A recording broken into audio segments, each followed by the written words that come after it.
Hey, what's going on, guys? Welcome back to the Money Way, and today in this video we're not only going to be doing a stock analysis on Eldorado Resorts, but we're going to be talking about Eldorado Resorts completing a $7.3 billion buyout of Caesars Entertainment. So these two were both originally their own stocks, but if we go ahead and go to any sort of brokerage like E-Trade, Robinhood, which is the one I'm on, Stash, whatever it may be, you can go and look up CZR. And before Eldorado Resorts was called ERI, but I looked it up today, just to see how the company was doing, because I saw this news yesterday and I didn't think it was actually a real thing. So I wanted to, wait for this news. And first of all, this was $1 million yesterday. I'm not sure how a huge news facility like MarketWatch gets that wrong, but I wanted to wait until the merge, which is what this article talks about today, and see, if this is actually real news of a merge that's happening between Caesars Entertainment and ERI. So if you go ahead and you look up CZR, well, Caesars Entertainment is now, I guess, Eldorado Resorts, which doesn't really make sense because Eldorado acquired Caesars. And if we go ahead and we look at the description, it's talking about Eldorado Resorts. And we also have the analyst ratings of Eldorado Resorts, but then the reviews are Caesars. And then the earnings report, this is not Eldorado. So, it's very, very confusing on, what company am I looking at here?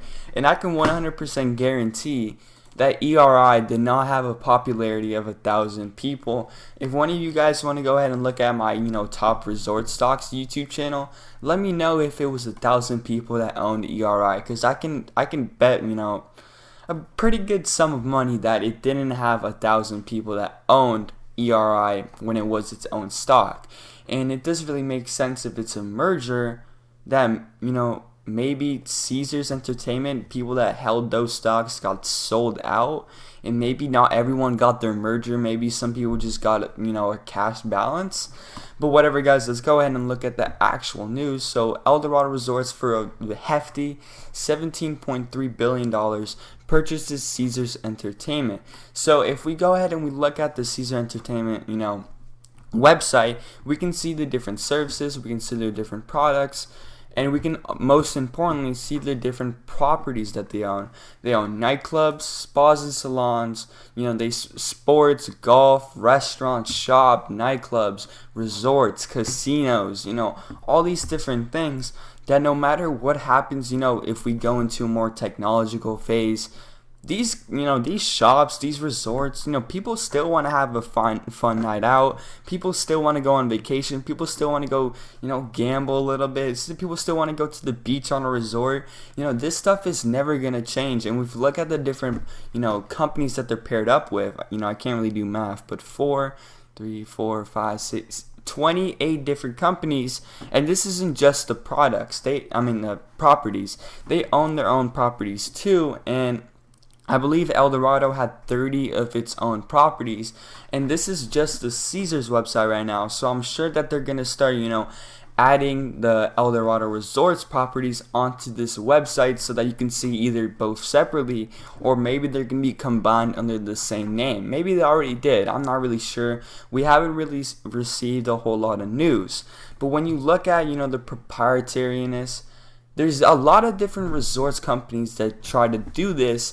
But now that these two companies, one was worth $17.3 billion, and the other one, I'm sure, a much bigger amount, with a whole lot of different properties, with a whole lot of different services, pairing up with Gordon Ramsay, pairing up with all these different actresses, celebrities, all these different properties that, overall give you a fun night out, a fun vacation. You want to go eat at night, you want to go dance with your friends.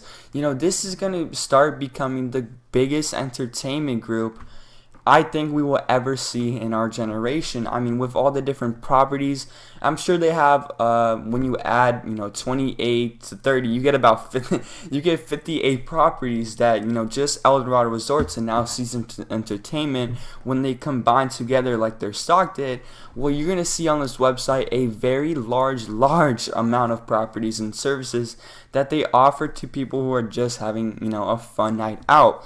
And especially now, You would think that these, huge facilities that can house thousands and thousands of people, well, they're going to get shut down, right? No, they're not getting shut down. They're just applying, hefty safety rules in order to keep everyone's hygiene, at quality standards, in order not to, get close to each other. I believe the table limits are like 1 to 2 people, which when you go to a casino on a regular night without being in a pandemic, you can see 4, 5, 6 people per table, and right now there's only 1 person. So yeah, that's getting their gambling revenue down. That's getting all these different revenue sources. I'm sure not a lot of people are going to restaurants because not a lot of people are even allowed in at once. Nightclubs are shut down. I believe bars are shut down. All these different facilities are shut down, except there, of course, casinos, resorts, these shops, restaurants. Those are still up and running, but of course, some of their services are going to be down. And that's why when we go ahead and we look at, this, what the hell? Okay, whatever. If we go ahead and we look at, if you saw my other video, you want to go ahead and look at the top resort stocks. It's on my YouTube channel right now, and you can see that ERI was at $76 before, or maybe it was at 72. It was something like that, and that's about a 2x increase when we go back to regular times, and it's been overall growing. I believe it grew in the last 5 years. I believe it was 400 to 300%.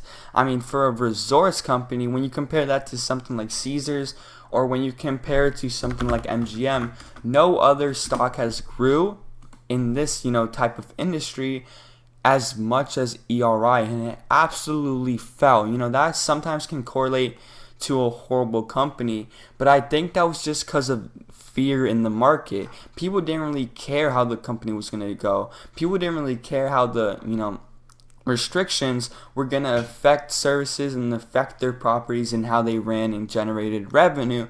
People were just selling in order to buy in later and save a little bit of their money. And that's what's happening to a lot of these different, cruise lines, airlines, casinos. Airlines are still up and running, but people are scared, and that's why they fell. I believe it was down like 70% at one point, 80%, just absolutely insane. But anyways, guys, thank you guys so much for watching, and if you like my content, please go ahead and like, subscribe, and hit the notification bell so you don't miss my next video. And also let me know down in the comment section what you guys think about this new merge, and if you guys are going to be buying this stock. Thank you guys so much for watching, and have a great day.